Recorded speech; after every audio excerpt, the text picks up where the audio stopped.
is the most painful, disappointing relationship in your life? Is it with your husband, with your children, with your parents?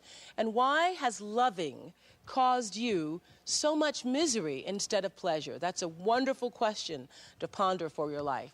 If you can't remember the last time you really felt real, deep down happiness, today's show could teach you how to finally get the love you want. You wanted to say what? I came from alcoholic parents, and they were never there for me. I, in turn, became an alcoholic and mentally abused my daughter. And I'm just now starting to find out about myself, and by reading John Bradshaw's books. What can you say? Can you answer that question? When is the last time you felt real, deep down, soulful love? Just with my daughter. With your daughter? When's the last time you felt it? I actually just threw my daughter now, and I think that I just had a baby 9 months ago, and I think that's brought on a lot of what she's going through too, and seeing how it's such a generational thing, and it's passed on, and you know. What do you want to say at the microphone? I don't really know what love is, and I've never really experienced it. Most of the time love has been, for me, painful. It's rage, just a lot of rage and pain. Are there people that you think you love? Well, I love my kids, but it really affects me in my marriage. I'd like to love my husband, but it's just a lot of pain and rage all the time. Did you think you loved him when you married him? Yeah. When you said, I do? Yeah. Okay, but now you find out that what you thought was love really wasn't love. Right. Well, my guest helps people across this country find the love they need. But as most of us did, he endured years of painful love himself. When he was 10 years old, he was abandoned by his alcoholic father, and shortly after that became a drunk himself. And now he believes that he has found the way to make all of our relationships better. His book is called Creating Love: The Next Great Stage of Growth. Meet the best-selling author himself, John Bradshaw. One of the things you talk about in Creating Love is this whole idea that we don't even know what it is to begin with, mystification. Well, yeah, it dawned on me one day that you can ask anybody, what is love? And almost anybody will tell you an answer. And yet when you ask people, they say, I want love more than anything in my life, but do you have it? The answer will be no. Or at least in major areas of their life. So it dawned on me in my own life. I woke up at 42 and I'd quit drinking and I was, you know, Mr. 12 Steps, and yet my relationships weren't working. My kids were scared of me because I periodically raged at them. My ex-wife used to say, it doesn't matter what I do, you're going to be angry. And I was confused. I was seriously confused. And I realized that the self I had, the good guy, caretaker, star self, just didn't work. But there was a notion of love that went with that. That love was basically taking care of people. That's what I thought. Isn't that what most of us think? That love is taking care of people, yeah?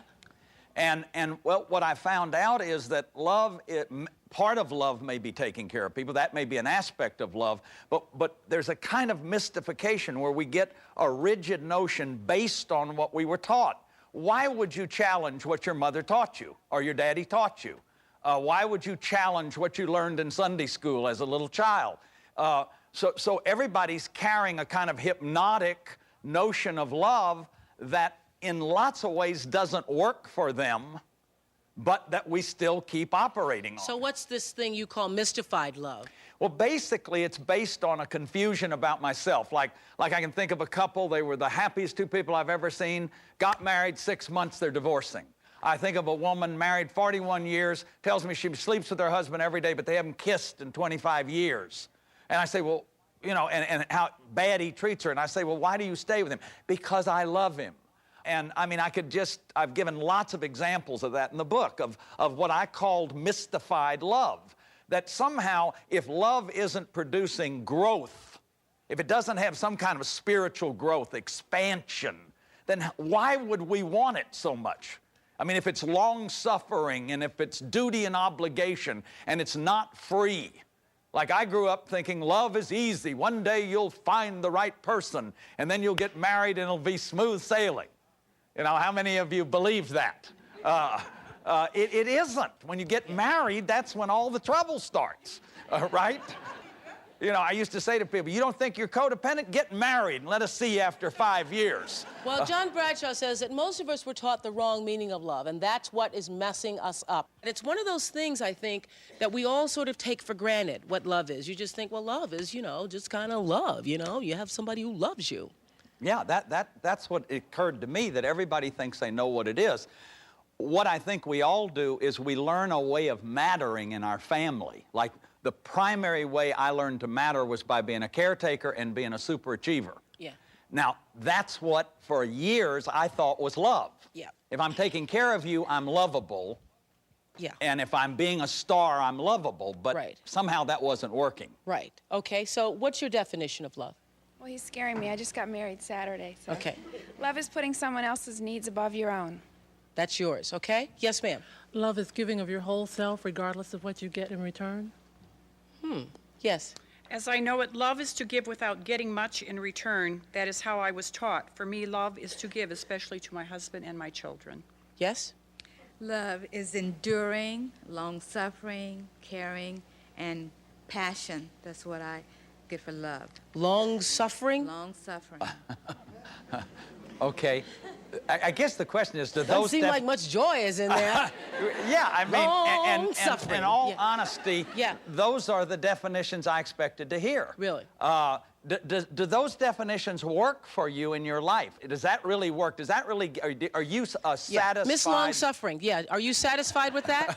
Does that work for you, John was saying? Yes, it has. It's working for me. It works for you? Yes. Okay, so you feel happiness and fulfillment and love from that? Yes. Okay, yes. Okay. Yes, I do too. Okay. I really do. Okay. Well, I don't want to argue with anybody that's happy. You know, that's the last thing we want to do. I've had people come up in workshops and say, there's something wrong with me. I had a happy childhood, you know. Geez, you know what? We're not trying to make you have a not happy childhood. But in those definitions, there was nothing about growth. There was nothing about self-love, self-valuing, expansion. And maybe that's happening in your life. Because does it work for you, too? It works for you? Will your definition work for you? Great. She just got married. Yeah, you just got married. We want to see you in 5 years. But I think the idea here is that for me, giving up myself didn't work. I mean, I felt lovable when I was giving up myself and being a caretaker. I went to be a priest. I became a therapist. I was counseling 75 hours a week. But whenever there was no way to mood alter, to do the activity of caretaking, I felt depressed. I felt lonely. I felt sad within myself. Can some of you identify with that? It said to me that this definition is too one-sided. One of the things you say in creating love is that mystified love is when you create this whole self because whoever you were, and you do this early in your childhood, whoever you were wasn't good enough. So you made yourself into somebody else that would please the rest of the world, your family, your... But that happens, John, so early that you spend so much time being that other person that after, you know, so long, that's who you think you are. That's exactly it. And then you think you know who you are, and you don't know that you don't know who you are, if you can go with that one, folks. You don't know that you don't know. I think I'm this good guy, people-pleasing, caretaker, and I am in public, but I'm not at home. At home, every 6 months, I go into a rage, and I scream and holler, and I beat the table. You know, somebody said, you can't know a person outside of their hut. You know, an old Malaysian saying. And it's that raging that, you know, love is baffling. An evening can start out wonderful. It can end with somebody trying to jump out of the car. I've had that happen. It can end with the door slamming and screaming at each other. 90%, some high percentage of domestic homicides are about lovers. I mean, we kill the people we love. Mm-hmm. So this is a very powerful emotion. What do you want to ask? That's what I was wondering with, you feel like you give so much all the time, but yet then you get so angry after a while, and then you push everybody away. That's what happened to me. Like, I would go on vacations. I'd have these wonderful vacations for the family, but I would suddenly go into a pout. And they'd say, what's the matter? And I wouldn't know what was the matter.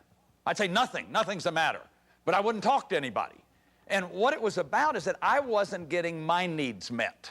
Now, if it's love, both of you are going to get your needs met. My belief is that one of you won't just be sacrificing everything to the other Long-suffering. one. Long-suffering. Yeah. But see, that's what's very interesting to me about a lot of these definitions. If you've lived your whole life giving, giving, giving, giving, you, in many ways, I think a lot of people don't even think they deserve to get anything in return. Absolutely. And so they become content and call that contentment happiness because that's what's comfortable to them. And what you grow up with, you think is normal. Yes. What do you want to ask?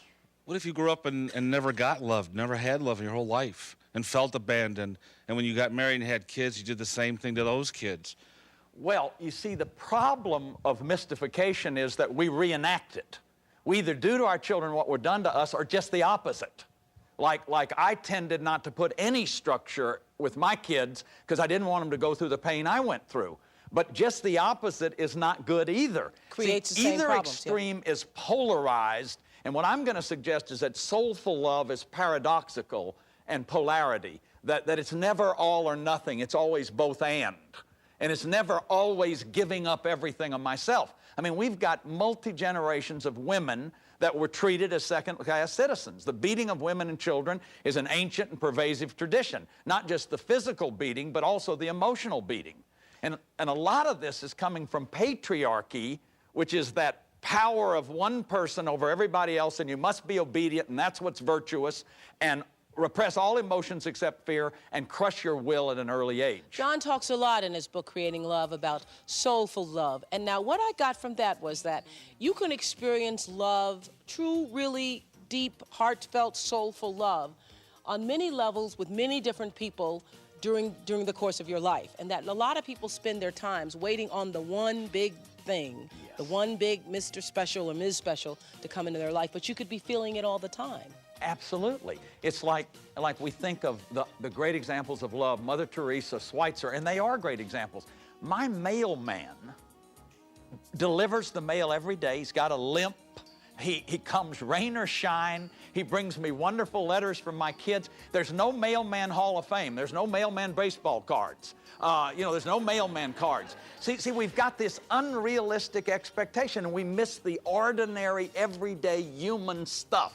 Okay, John, what are we going to do here? Okay, what we're going to do, I asked the audience ahead of time to write down some ways they felt hurt. And I suggested that you focus on your mother, not because mother's the villain, but because mother is the most dominant relationship in most of our lives. That may not be true of all of you. If you had a stepmother, if you had an adopted mother, it's the mother you had a relationship with. And the reason I want you to focus on the hurts is I want to do an exercise now. We tend to pick partners out of our hurts. So if I didn't get unconditional love from mother, I look for a woman who will give me unconditional love. But I find a woman just like mother. And that's the problem, is that we keep picking the same kind of people. Mystified love tends to be reenactment. We keep doing it over and over again. So I want to do an exercise where you separate from mother. And this is very dramatic, and I want it to be dramatic. I want to imprint on your brain of a dramatic thing, because the mother that we're separating from is the one the little child in you made into a goddess. This is not about your flesh and blood mother. So if your flesh and blood mother is actually deceased, I want you to still do the exercise, okay? So what I'd like you to do is to start, if you feel okay, closing your eyes. And if this is frightening to you, just don't do it. And anybody at home, I'd encourage you to just watch, because I don't know where you are in your life with your own sort of stability or whatever. So if you just close your eyes and focus for a minute on your breathing. When we grow up in very stressful families, we learn to hold our breath and tighten our muscles and go into a trance called sensory numbing, so we don't feel anymore. So learning to breathe, just let yourself deep breathe, like take a deep breath. 1, 2, 3, 4, 5, 6, 7, 8. Hold it, 1, 2, 3, 4, and breathe it out, 1, 2, 3, 4, 5, 6, 7, 8.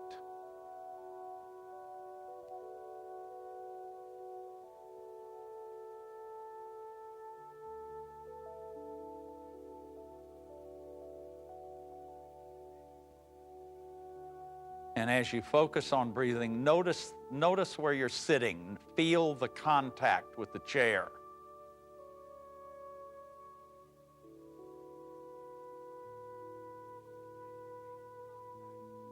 And as you feel the contact, just hear the soft lullaby music.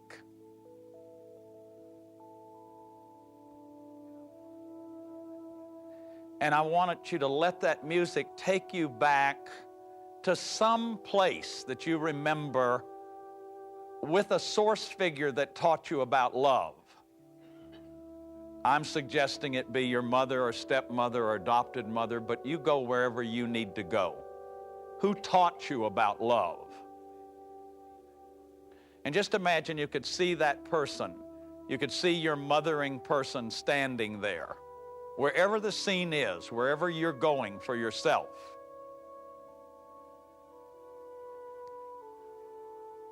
And really take a look at her. What is she wearing? Look at her face.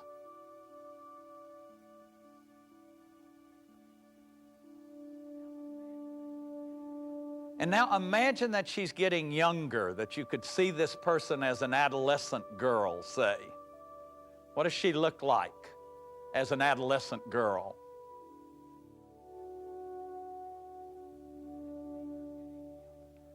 And then see her getting younger, that she's a pre-adolescent girl, she's a school-age girl. Maybe you see her with her lunch kit, or her school dress, or her school books. Notice what she looks like as a school-age girl. And then see her as a child, whatever age she appears to you, a little child. She may be barefooted, she may have shoes on. And just imagine you could sit down with her and ask her, Mother, why did you hit me all the time? Or why did you abandon me? Or why did you neglect me? Just ask her the things that you feel hurt about. And listen carefully for that little girl's answer.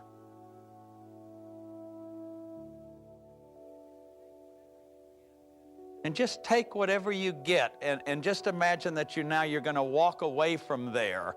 And as you walk away, you tell the child inside of you, you see your mother is really just a little girl. She was just a wounded little girl in a lot of ways. That doesn't condone what she did, but it may help you to have compassion for her. She was just a little girl. She wasn't a goddess. She did the best that little girl could do in the light of her history. And now just imagine that somehow you've heard a phone call, you've gotten the news that your mother, your grown-up mother, is dying, and that you've got to hurry to get there, and that you're getting there, and you're walking into the room, and you can see her laying there on her deathbed. And as you look at her, you see the eyes of that child looking up at you. And as you see the eyes of that child, hear the child say, I'm so, so sorry for the ways that I hurt you. And tell her you forgive her if you can do that. I forgive you, Mother. I understand now. You were just a wounded child. And walk out of that room. And you're going to feel some emptiness now as you walk out of that room. And just hear this song that Richard wrote and say goodbye. In your heart, say goodbye. Take a deep breath. Wiggle your fingers. Take another deep breath and just be back fully restored to your consciousness. So you said, when you ended by saying, say goodbye, what are you saying goodbye to? Well, it's a separation. It's a symbolic separation. And I want to make it very dramatic because the child in us makes a goddess out of Mother. And that's the reason we hold on to the belief about love that Mother had.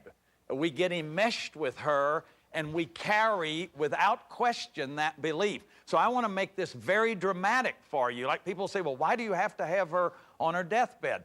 This is not the flesh and blood Mother, by the way, that we're talking about here. It's the fantasy that we've created of mother as a goddess. An abused child will take a parent and make them into a good parent because they need a parent so badly. And so what we want to do is demythologize mom and dad and just see them as human.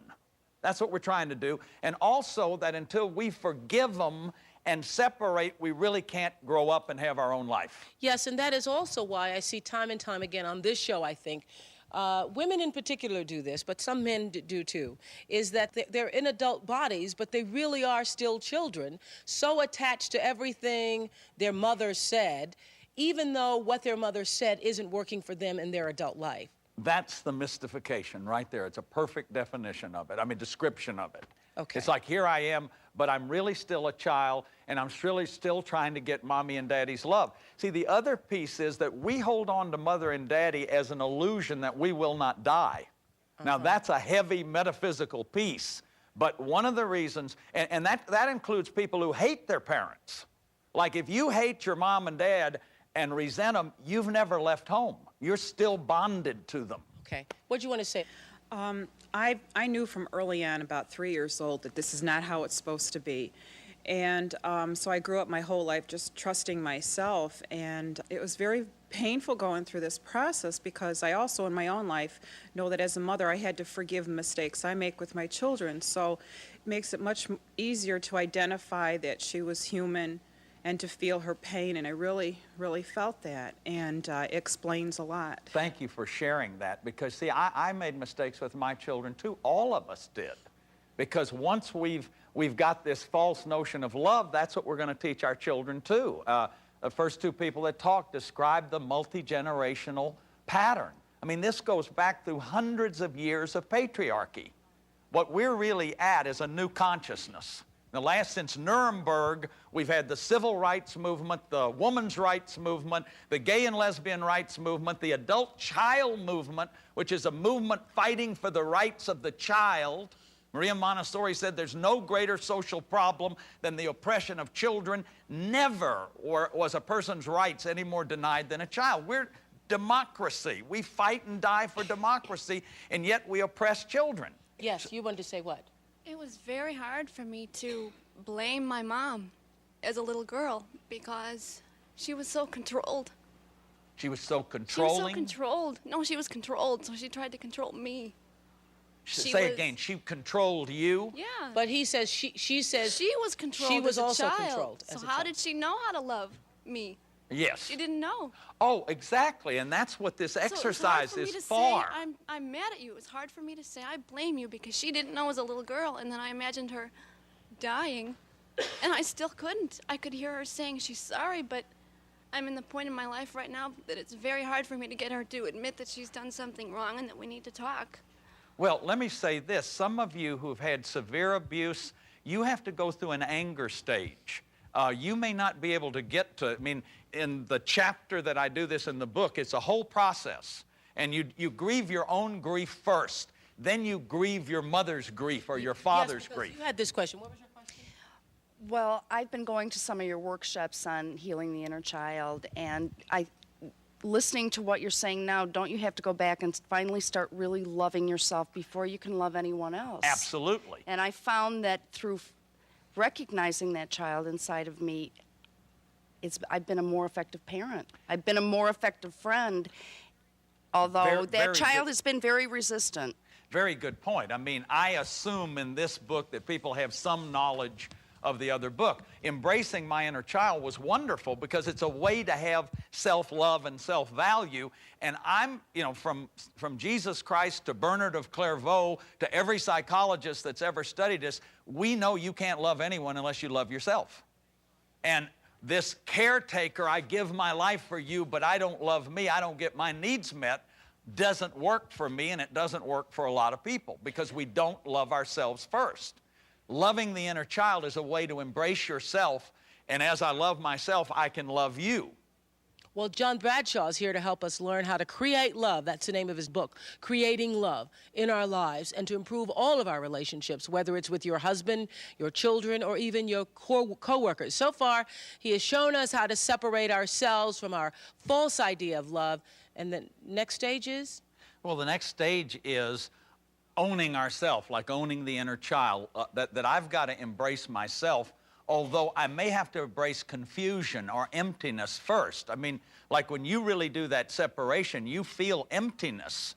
And it's why that often we'll get out of one relationship and get into another one as fast as we can to cover up the emptiness. And the emptiness is not bad. I mean, it's like that's the way I can begin to get to my own feelings and my own needs, to stay with the confusion. Confusion isn't bad. Creativity comes out of confusion. I mean, when you know everything, you can't create anything out of that because you already know all the answers. So if people will just stay, okay, love is not as neat and tidy as I thought. That's the first thing that I say to myself. It's human, and as human, well, it's somebody ought to tell all these people who are getting married every Saturday that. Yeah, oh yeah. Well, we should. They really, because you see, everybody has this illusion that it's this great big happy dory thing, and it's not. And love, and when you're in love, you're out of your mind. You know, remember that. When you fall in love, you're out of your mind. I mean, and you go right back into infantile symbiosis. Cupid is a baby with an arrow. So you gaze at each other and you talk baby talk. Okay? Now it's a wonderful state. But it's only the beginning, and it's really not love. It's a biological bonding phenomena. And so we got to get that, and we got to educate. Oh, so that's not love, that goo-goo stage? No, it's a precursor to love, and it's wonderful. I mean, you lose weight, and you comb your hair, and you say your best stuff. But when you get married, the boundaries bounce back, and here comes the Hatfields and the McCoys. Yes. One thing love is a process. It takes time. You wanted to say what? Yes, sir. Yes, John. I learned from an early stage in life as a child that love hurts. And in saying that, my mother would say, I'm going to whip you, but it hurts me worse than it hurts you. I never understood that because I was the one getting the whipping, you see. Right. You wanted to. But, however, this has been a very good therapeutic thing for me in my marriage today, even, in unconditional love. By her doing that, it let me know early that love hurts. But Mom really loves me because all my needs are met. She washed, she cleaned, she ironed, she made sure everything I needed, I had. And that which I didn't need and wanted, she said, pray for. So that taught me not to treat her as a goddess, but to look to God, from which cometh my help. But it has helped me today even with my wife. And I did have a fantasy, perhaps, as to what love might be when you get married. Yeah. But the reality has come in because I can look back and look into my childhood, and my mother taught me early that love hurts. And therefore, as long as my wife continues to cook, clean, feed me, I'm going to always be there because sharing is caring, and love hurts. I learned that early, and as long as she does that, I know she loves me. I think that's a real good lesson, but I don't think it only hurts. And I don't believe that beating children is an act of love. I don't believe that. Well, of course, it feels good sometime too, John. Yeah, I mean, I used to want to say, well, look, if it hurts you more than me, let me do it to you. Right. I sure don't want you to hurt here. But I think that the point is good that, look, if love was easy, we'd all have it. It's not easy. It's hard. And that's another thing that we've got to learn, that it's going to take time, it's going to take attention, it's going to take effort, it's going to take commitment, it's going to be a decision much more than a feeling. In love is a feeling, love is a decision, and I think that's a real important distinction. Now, if you grow up in a family and you can never have your own will, then how can you make a decision? Because you've never been allowed to make a decision. So when you're in your false self, you're just a robot acting out a role of a false self. So in love is a feeling and love itself is a decision. Absolutely. At least that's a major distinction. As I said earlier, you speak a lot about soulful love. How do we begin to find that? Well, I call soul whatever is most human in us, like soul music, soul food. Soulful love is when we're being the most human. Being human means imperfect, limited, not having unrealistic expectations. The wounded child wants the unconditional love of mother, but I can't expect that of my wife or my spouse or the person I'm in a relationship with. Adults have conditional love. That is, we contract, I love you, you love me. The child expects unconditional love. So when people get married, they start making demands. You never, can't you ever, and I always, and you never, and you hear two children just screaming at each other. Two very deprived children screaming for the developmental needs that they didn't get. That's what's so interesting about marriage, if you don't understand how marriage works, how it really works, because you pick, as you say in your book, as a number of people have written about this also, that you pick the person who has the traits of your parent and most of the negative traits of your parent. So it's like two 4-year-olds coming together, actually. Exactly. I draw little pictures of big people and little people. And there's a contract between the big people, I will love you forever, and the kids are going, oh boy, you're my mother. Oh boy, you're my father. You're going to be the father I never had. You're going to be the mother I never had. It's an unrealistic expectation. So what's going on in your marriage? Well, we're separated and we're trying our darndest to work it out. We've been married for 2.5 years. When we were married, we brought our childhoods into our marriage, not knowing what they were. And it exploded in our face. Yeah. Someone always told me that I'd marry someone just like my dad, and I did. I did. Most people do, though. See, that's the mystification, that we're walking around in a kind of a trance. And forgive, first thing to do is forgive yourselves. You did the best you could. Second thing is you're responsible for your wound, and he's responsible for his wound. If you try to make him take care of your wound, and he tries to make you take care of his wound, it won't work. Then you're back in the source relationships. For example, I have engulfment issues with women because my mother more or less engulfed me. So what happens when I start getting too close, I want out of there, okay? But I always find women who have abandonment issues. Do you get this? So the second I'm getting out of there, they're going crazy over here. Now what I've learned and what I'm creating in a relationship is that I take responsibility for my wound, right? I'll say, look, I'm in my wound right now. Or she might say, I'm in my wound, and then we negotiate. But I don't try to take care of her wound, or else I'm back in my source relationship. See, I'm back trying to make my mom happy. And that's so interesting. Don't y'all think this is interesting? Because that's what people marry for. They marry. They marry because you want that person to take care of your wound. Exactly. And the person never can take care of your wound. No, they can't do it, because you would have to be a child again, and they would have to be your parent. Absolutely. Oh, then how does it ever work? Well, it works if two people, like I say, we have to grow up, we have to embrace our loneliness. I am responsible for my wound. I can't blame that on my mother or anybody else. I need to fix it. I need to grow up. That's the issue. When I'm willing to do that, I can say, look, this is about me and my history. It's not about you. I'm feeling overwhelmed right now. I need a day by myself. And two people can contract that and work it out. But isn't the problem in a lot of marriages that the person thinks the other person is causing their problem, that they don't relate the problem that's going on in the marriage to whatever happened with the wound, and they think the spouse is the one who's creating the problem for them? Absolutely. I think if you're never getting your own needs met, if you're angry all the time, or you're depressed all the time, that somehow love causes both of you to grow. And if you're not growing, you're not expanding, then call it something else, but I wouldn't call it love. The other piece of it is that I've been very critical of people in my relationship, because what I learned in my shame was all or nothing. I tried to be more than human, perfect, judgmental, critical, or less than human. I'd just be a slob. I just go back and forth between the two. Somehow the love is based on healthy shame. What's healthy shame? I make mistakes, I'm limited, I'm not God, that I'm human. And the person I'm with are human. I'm going to find the pantyhose all wadded up in the corner. It isn't going to be the Mother Teresa. And I've got to get it that to be human is to be fallible, to make mistakes, and that I really accept that in my partner. I accept their idiosyncrasies and their foibles. Okay, and they accept mine. So as you were saying that about marriages and how you have to fix your own wounds, the question is, are you both willing to do that? I can speak for myself. I'm in a program right now where I'm kind of redefining what I am myself, learning about all the things that happened in the past with my parents, and I think only by redefining what I am will we have a chance to work together. Yeah. Redefining and then taking responsibility for yourself. Exactly. Yeah, I really support you in that. That really sounds good, both of you. I sure wish you the best. Yes, you wanted to say what?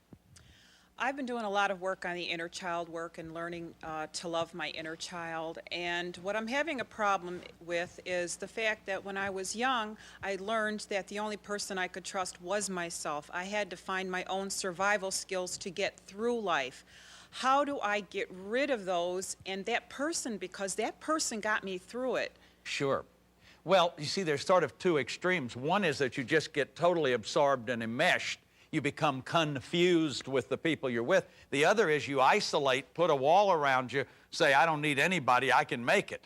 And what you're describing is more that second one. See, it's once again, you're going to have to risk coming out. You're going to have to risk letting go of your own self-sufficiency and learn to rely on somebody. I mean, it's been one of the hardest things for me to let somebody take care of me, because it's scary to me. Because you've been the caretaker. I've been the caretaker, and yeah. it feels too vulnerable, you know. But like in my workshops now, I have a guy that takes care of me. I just take the breaks, and you see, I've found that by letting someone else in like that, I'm really making a contact that I've never made before. And letting the person I love take care of me at times, and not always being in. See, caretakers are always in control. That's another thing to remember. That one of the cover-ups for toxic shame is to control everybody. Then you can never catch me off guard. Then I can never be exposed. So real soulful love means equality, that each one of us are willing to give up control. I had a point in a relationship where the lady I was with said, will you go to therapy with me? And I went, now, just a minute. You know, I'm in my head, I did this. You know, I'm not going to your Mickey Mouse therapy. And I had all this stuff, but I went. And it was the best thing I could have possibly done, because it was a symbolic act of giving up control. If you will, I'd like to just read for the closing here what you say in the beginning of the book. You say, love yourself for creating your trance. Love yourself for being willing to see how you created it and how you may still be creating it. You can stop doing it now. The danger has passed. You saved a child from dying. You saved yourself. Love yourself now for the hope that you have.